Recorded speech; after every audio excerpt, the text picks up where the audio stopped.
থেকে। বাতকুলা থেকে। কেমন এসেছিলেন আর কি নিয়ে যাচ্ছেন একটু সবাইকে বলবেন। একটু মানসিক যন্ত্রণায় ভুগছিলাম তো, তাই এখানে এসেছি, এসে একটু মানসিক শান্তি নিয়ে যাচ্ছি আর কি।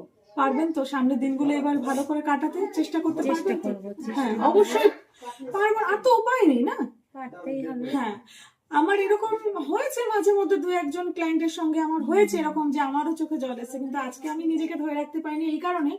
এটা আমার আনন্দেরই কান্না বলতে পারেন, যে আপনাকে হয়তো বা আমি সেই জায়গাটা থেকে বার করতে পারলাম, বা যেন ভগবান ঈশ্বর সেও যেন স্বয়ং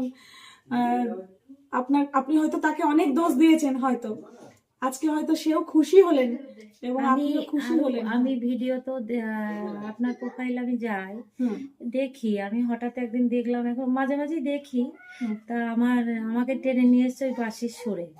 সত্যি কথা বলতে একদম আমার ওই বাঁশির সুরটা যেন আমার একদম প্রাণ ছুঁয়ে যায় একদম। ভগবান না নিয়ে আসলে তো সত্যি রাস্তা দেখি না আমরা, আমার যাই ওই হয় বাঁশির সুরটা ওই যে যখন চলে না, মানে তখন যেন প্রাণ ছুঁয়ে যায়। তো ওই বাঁশির সুরে এসছে আমি, সত্যি বলছি। এক একজনের এক এক রকম স্ট্রেস, ট্রমা, ডিপ্রেশন থাকে, তো এগুলো তো একান্তই ব্যক্তিগত।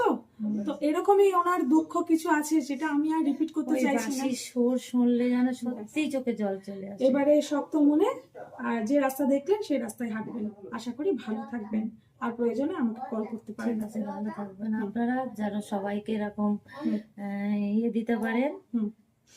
আপনিও পারবেন, ভগবানের কাছে প্রার্থনা করি এইরকম দুঃখে যারা আছে তাদেরকে আপনি আবার বার করবেন, তাই তো? হ্যাঁ পারবেন। ঠিক, থ্যাংক ইউ সো মাচ, ভালো থাকবেন।